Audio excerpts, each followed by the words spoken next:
अच्छा भैया, आप लोगन के बीच में हम एक ठे बिरहा प्रस्तुत करे जात हई।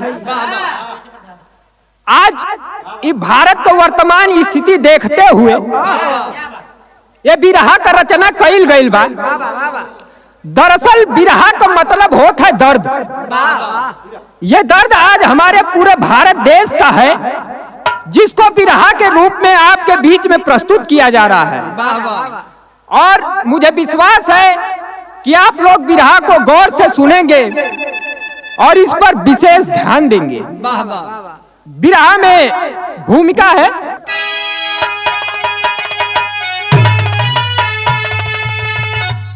तो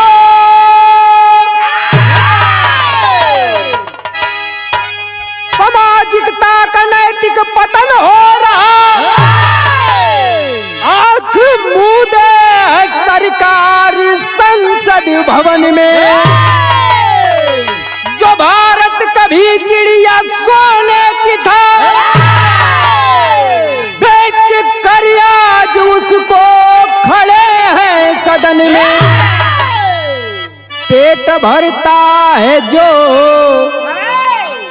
सारे संसार का, रक्षा करता है जो सब के परिवार का। जवान सीमा पे अब है गोली खा रहा, अत्याचार है किसानों पे सरकार का।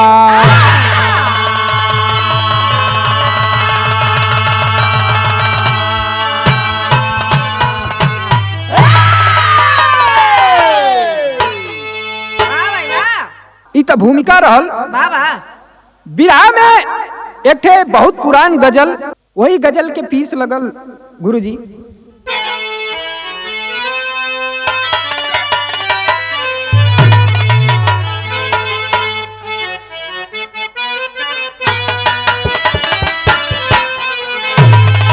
क्या बात है?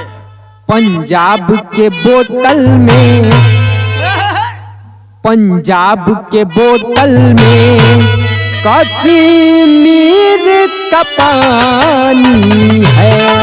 पंजाब के बोतल में, पंजाब के बोतल में कश्मीर का पानी है। पंजाब के बोतल में, पंजाब के बोतल में कश्मीर का पानी है। पंजाब के बोतल में कश्मीर का पानी है। पंजाब के बोतल में कश्मीर का पानी है। पंजाब के बोतल में कश्मीर का पानी है।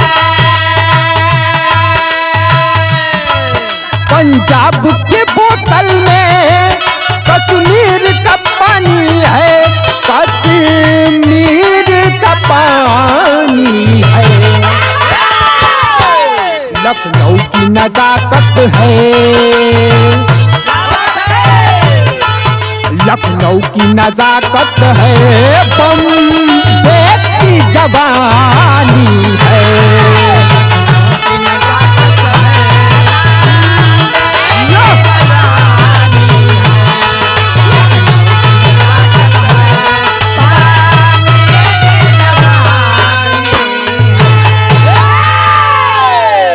बिरहा में भाव कैसे बात साहब?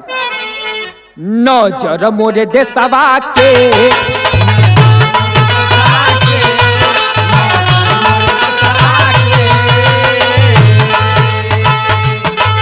नजर मोरे देशवा के आज के कर लाग गई।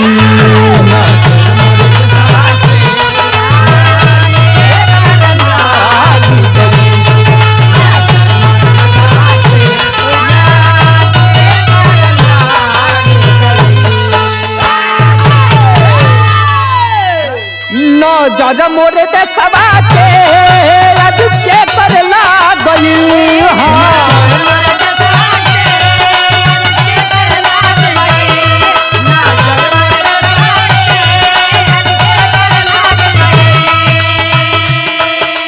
नजर मोरे देशवा के आज के करला गइल, आज के करला गइल। आग बुझावे के बाद, आग बुझावे के बाद जवन आग बजाग गइल।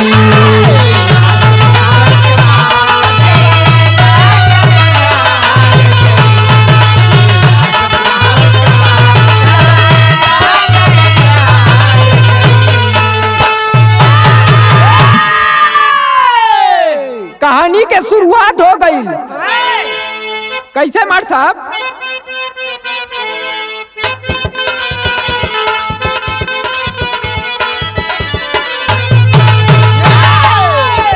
दुई 2014 कऊ दिनमा त नीरस रहल, जब हवा चुनौआ वाली देशवा में बहल रहल। लेके अन्ना हजारे बिललो कपाल कैले, साथे में बाबा रामदेव नौटंकी खूबे कैले। काला धन वापस आई, निर्धनता सब मिट जाई, ई सुन के बतिया सब कर मन गइल बाहर ताई। मकसद के हु ना इनकर समझ पौले ये भाई, उद्योगपतियन के हाथे ये भारत देशवा जाई।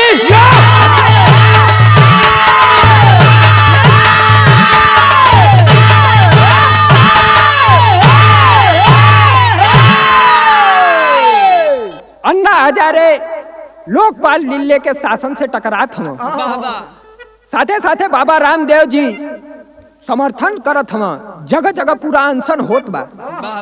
आज तबले यही कहानी में 2 आदमी का एंट्री और भाई। कौन 2 आदमी मास्टर?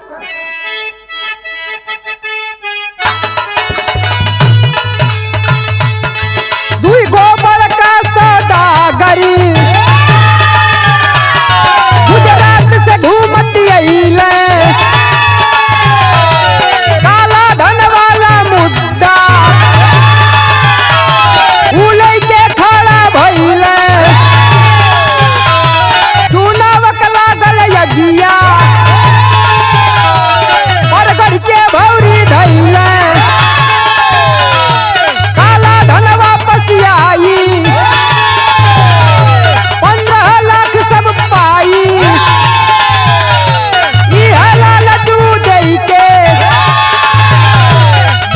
सबके बहकाई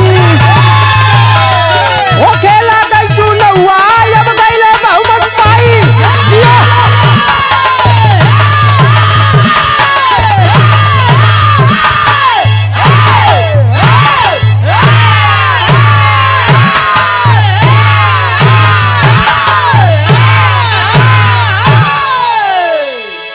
क्या बात है। तो 2 आदमी का एंट्री जब भई, गुजरात से चल के अइला लोग, आ काला धन का मुद्दा तो उठौले रहला। के उठौले रहा? चश्मा लगावत रहा अन्ना हजारे, उठौले रहना। आ वो आग पे हरा पे अपन भौरी रख के सेक ले ना 2 गुजराती। मकसद के उ समझी ना पौला। भारत का जनता भोली भाली जौने के गाय कहल जाला। तो सरकार तो 2014 में बन गई। आ जब 2014 में सरकार बनल है तो पूरा भारत एक सपना सजा ले। कौन सपना सजौला? यहाँ एक गीत लगल मार साहब।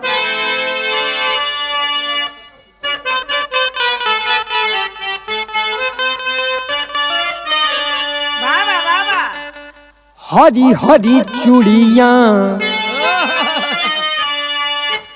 खनक की जाला कंगना, क्या बात है भाई? पतरी कमरिया कमान लगे,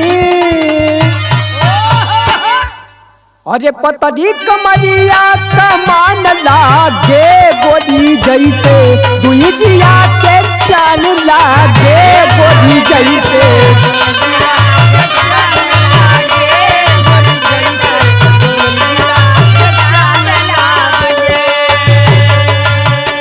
में भाव हो। पूरा देश सपना सजा ले बा। कैसे? देशवा के वासिली हल सपना सजाई,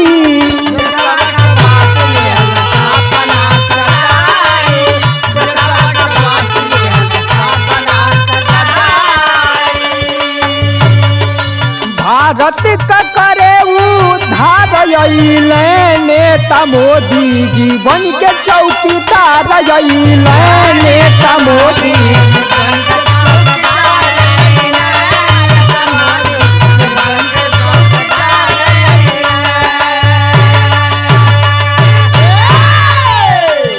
पूरा देश यह सपना सजा ले हो कि अब नेता बन के केंद्र में सरकार बन गई बा मोदी जी का, अब कौनो दुख तकलीफ ना रह जाए, सब कुछ एकदम दुरुस्त हो जाए।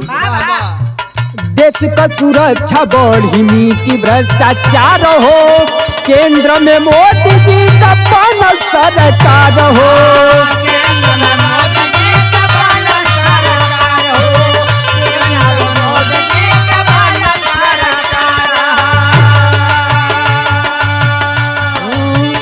देश का सुरक्षा बढ़ी मिटी भ्रष्टाचार हो, केंद्र में मोदी जी को बनल सरकार हो। देश खातिर शुभ समाचार अइले नेता मोदी जी बन के चौकीदार अइले नेता मोदी।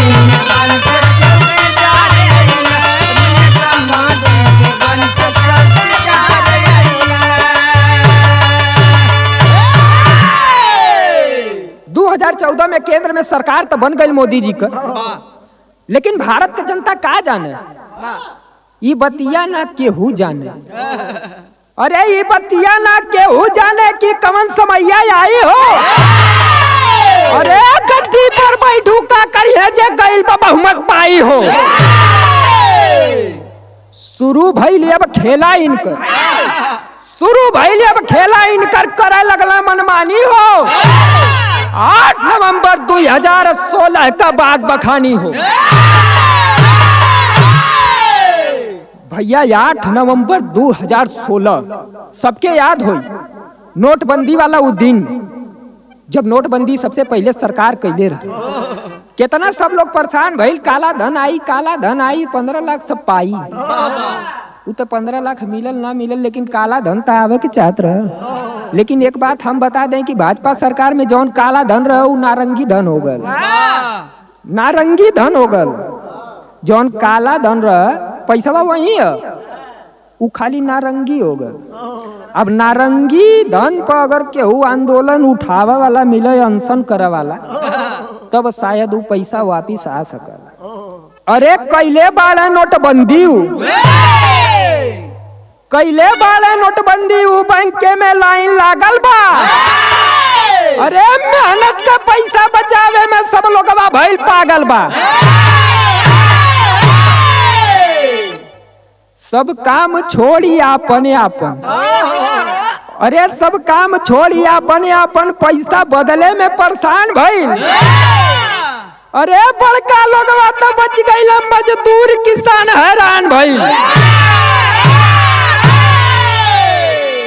2014 में सरकार बन गई, नोटबंदी कह दिहलो, सब लोग हैरान परेशान भइल।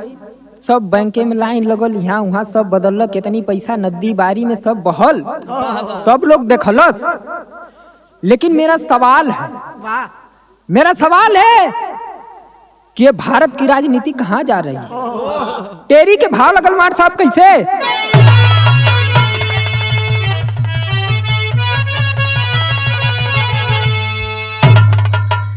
देशवा कौने घाटे पर लगी, अरे सत्ता चल गइल बा जाने के करे हाथे हाथे हाथे।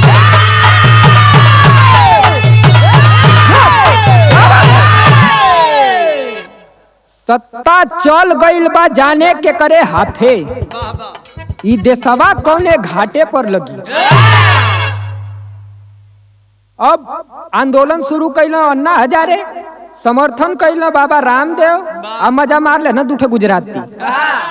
सरकार बन गई, आज जब सरकार बनल बा तो अन्ना हजारे बाबा पुरनिया रबा कहने बाबा कलम कोनो दोष ना है, उनकर का भयल आ बाबा रामदेव का का भयल। यहाँ एक गीत लगल माट साहब,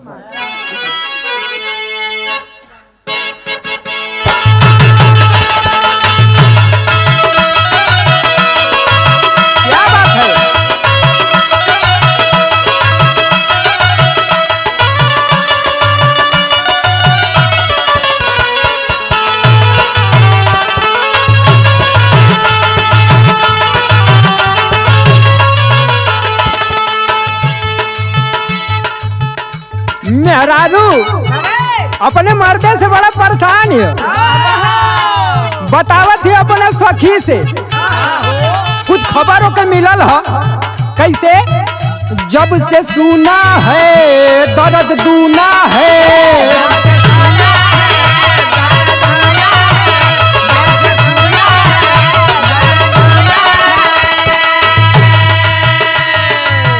वो जब से सुना है दर्द दूना है, जाके सौतीन को गिफ्ट ये अनोखा दिया है, भतार मेरा होली में धोखा दिया है।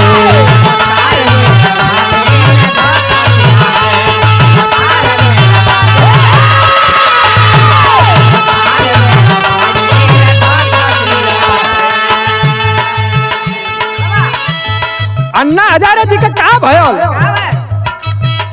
आग लहकल बा सब बहकल बा,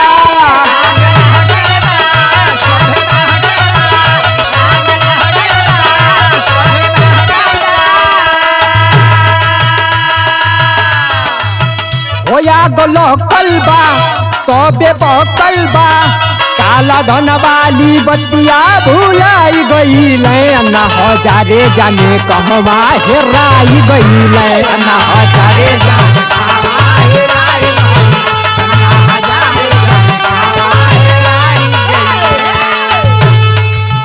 अन्ना हजारे जी हेरा गए मार्केट से गायब।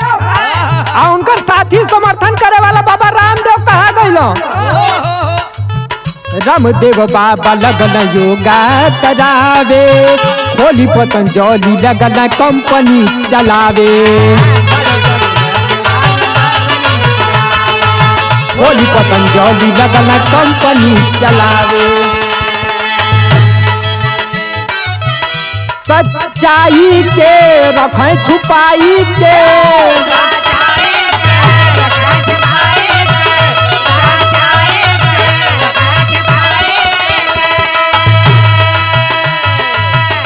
सच्चाई के रखे छुपाई के, मीडिया वाले भी देखो बिकाई गईल, अन्ना हजारे जाने कहवा हेराई गईल, अन्ना हजारे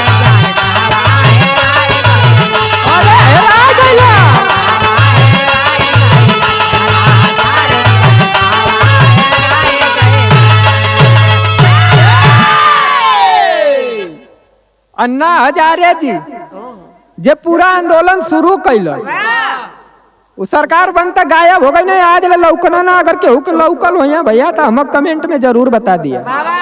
अब धीरे धीरे समय बीते लगल, फिर आ गल है 2019, वह लोकसभा वाला चुनाव होखे वाला हो।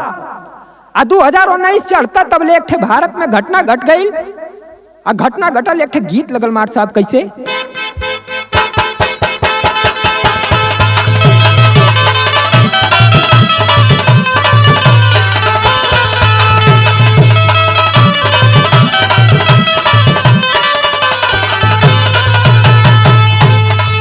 वह गीतिया जौन अब की लगन में बड़ा जोर शोर पर रही है।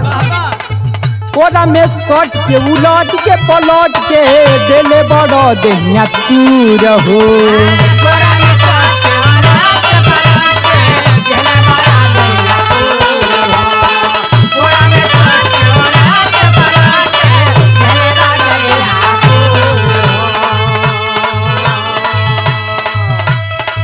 बिजली के तार में भत्तारी अधूरइल, मने मने पहिला मजबूर हो,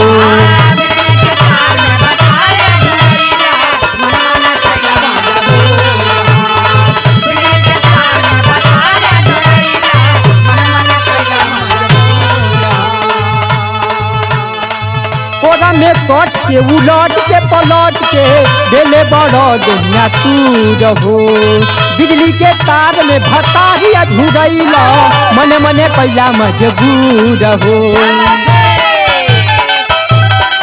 ओने से छुई जानी हमारा पे मुई ना तो आखी से गिरे लगी रे, राजा तनी जाई ना बहरिया, उठता दर्द पोरे पोरे, राजा तनी जाई ना बहरिया।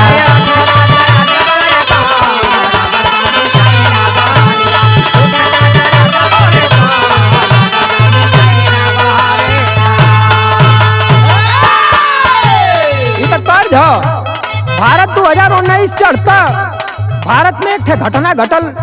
कौन घटना घटल? धीरे धीरे बीते लागल भैया समैया, या गईल देखा काला दिन हो।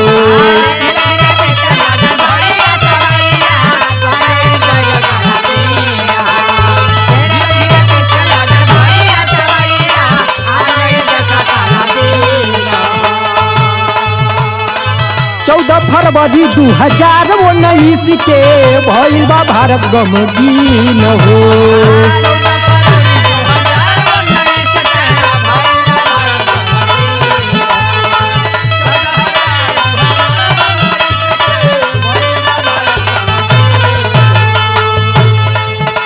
पाई के मौका दुश्मन कैले बाड़े धोखा, पुलवामा में कैले पलान, पापी दुश्मन कैले बा घात, शहीद हो गइल 47 गो जवान, पापी दुश्मन कैले बा घात।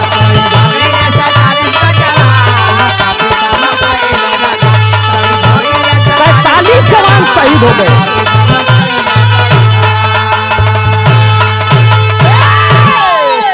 दो 2019 चढ़ते ही फरवरी महीने में 14 फरवरी का वो दिन पूरा भारत गमगीन हो गया, सबकी आंखें नम हो गई।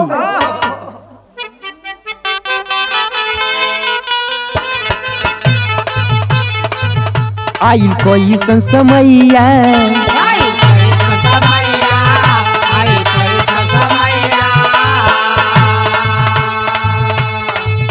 पूरा देश रोवे भैया,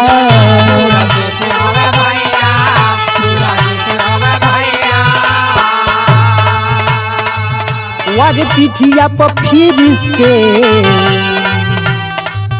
कोई दिहल मुदैया,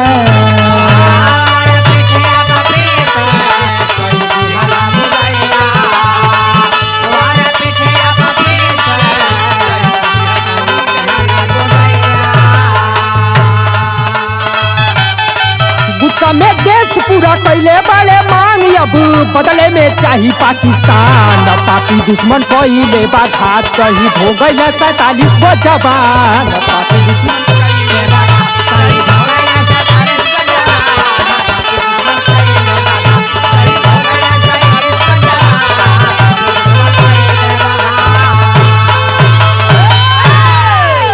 पूरा देश क्रोधित है और पूरा देश आज मांग कर रहा है, आतंकवाद मचावे वालन के ना नाव निशान रहे,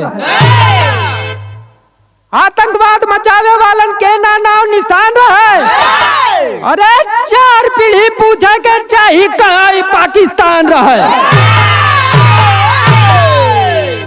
पूरा देश मांग कर रहा है और हमारे भारत के जवान तैयार हो गए बदला लेने के लिए।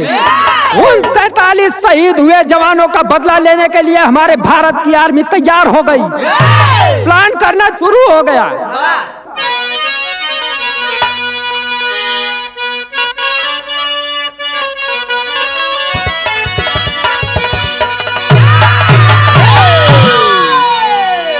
रेडी भइले जवाना, रेडी भइले जवाना, बाला कोट कैले पलनमा, रेडी भइले जवाना।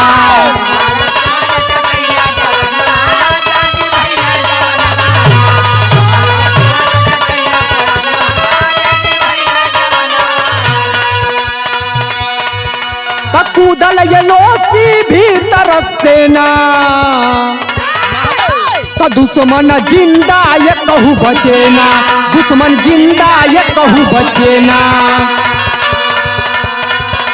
तो 24 फरवरी वाला दिनमा, चौड़ा भइल भारत के सिनमा, बदला लिहल जवानमा ना।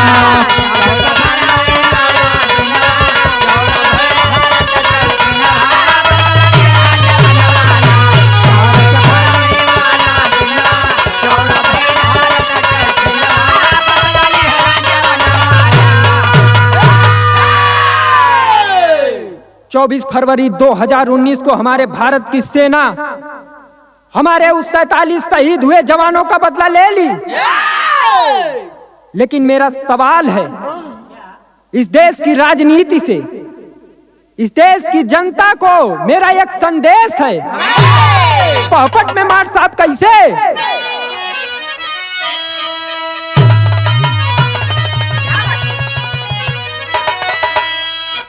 राजनीति के याग में कबले अरे जरी है देशवा भारत हो। अब उठाए भैया धरा में गए भेसवा देशवा भारत हो।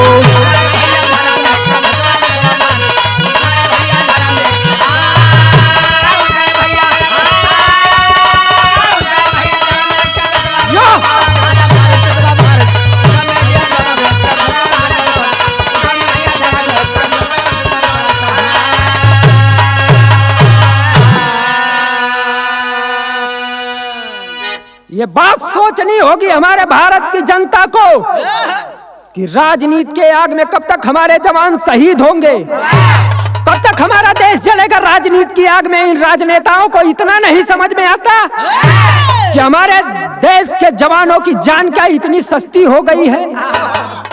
2019 में इसी बेस पे फिर से सरकार बनी।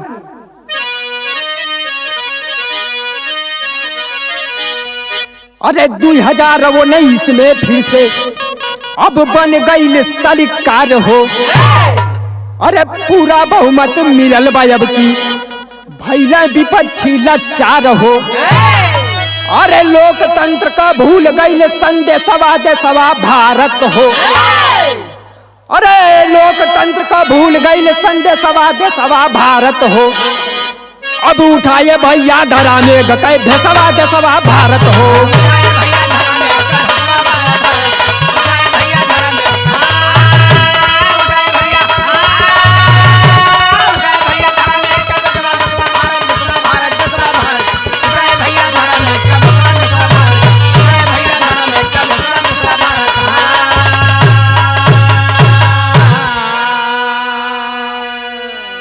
तो 2019 में फिर से केंद्र में सरकार बन गई और जब सरकार बनी है तो इस बार भारत के देश की जनता की हालत क्या हुई?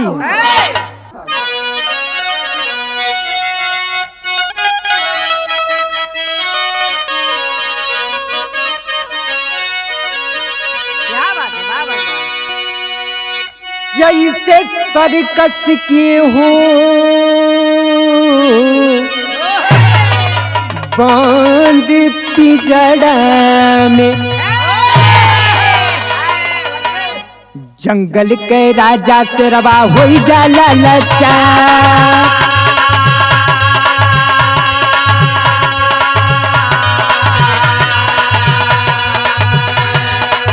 जंगल का राजा से रवा हो जाला लचा।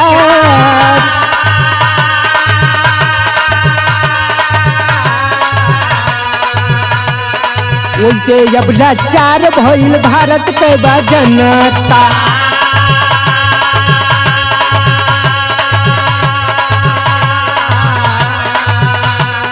खेला शुरू कैले बाटे अब सरकार।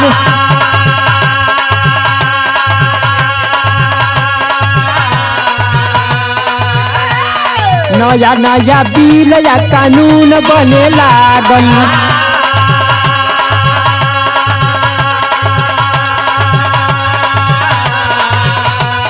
देशवा में मच गईल बाटे हाहाकार।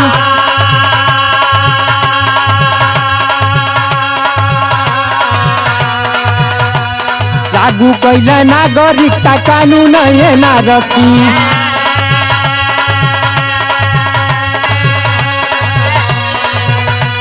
घर से बेघर करे कहू कैल विचार।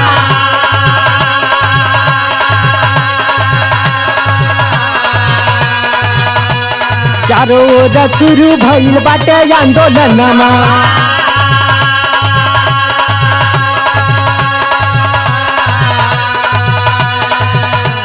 काहे छोड़ी भारत बाटे देशवा हमार।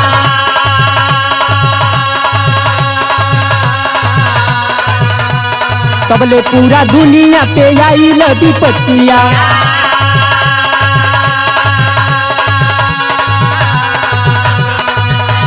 कोरोना महामारी कोई दिहले बाबा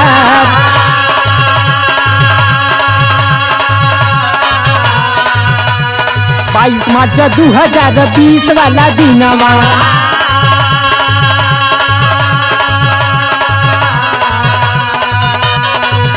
लॉकडाउन को ऐलान कइले बा सरकार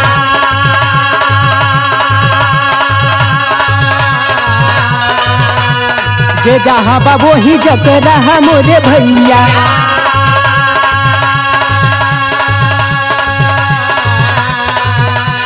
ना तो महामारी तो हो जाई बसिकार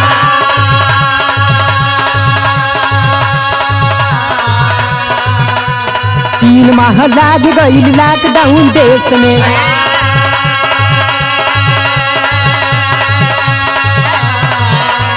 प्राइवेट काम वाले भइले बेरोजगार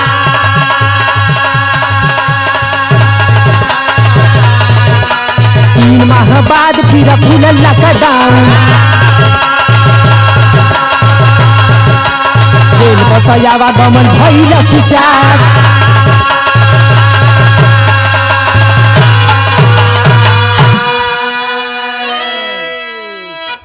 तीन महीने बाद लॉकडाउन खुला और जैसे ही लॉकडाउन खुलता है सरकार का एक और अत्याचार सामने आता है हमारे देश के किसानों के लिए अरे तब ले लागू कैला नया कृषि वाला कानूनमा अरे देश के किसान साथे पहले व्यभिचार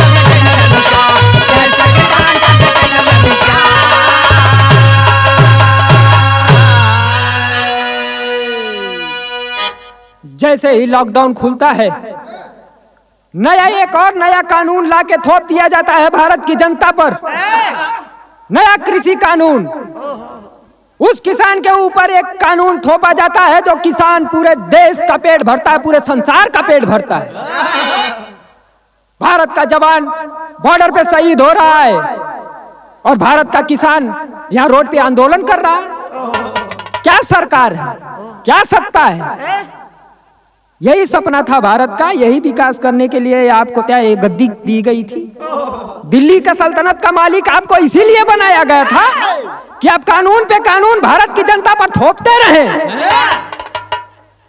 लेकिन ये भारत की जनता सवाल करेगी और हिसाब लेगी उन 7-8 सालों का जो पिछले गत वर्षों में भारत के ऊपर गुजरे हुए हैं खड़ी में भाव लगल मार साहब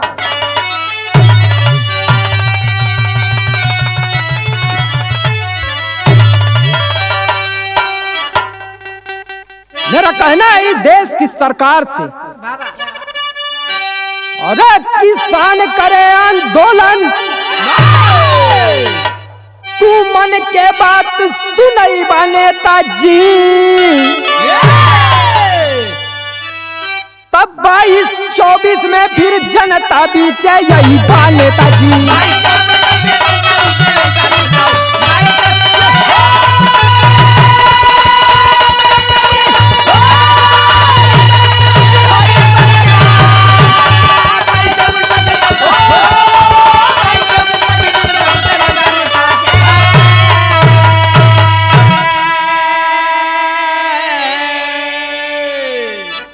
आप ये भूल रहे हैं कि 2022 और 2024 में फिर आपको इसी जनता के बीच में आना है कि मजदूरिया किसान सबके अरे कई दिहला लाचार हो अरे झूठ के बुनियाद पर अब ना बनी सरकार हो अरे फिर से ऐसा मौका नहीं पैबा नेताजी 22-24 में फिर जनता बीचे यही बा नेताजी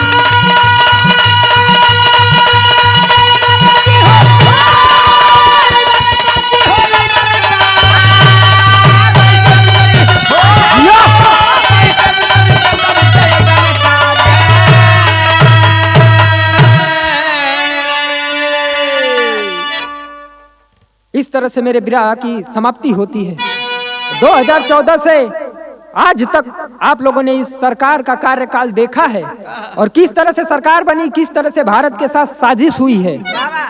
विरह का शीर्षक भी यही है, भारत की व्यथा और भाजपा की साजिश।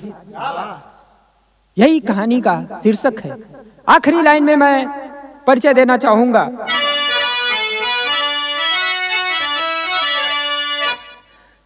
गुरु बिहारी, गुरु गणेश, गुरु रामलाल बोरबाका, स्वर्ग गए चंद्रिका कवि, बेचन का विजय पताका हो।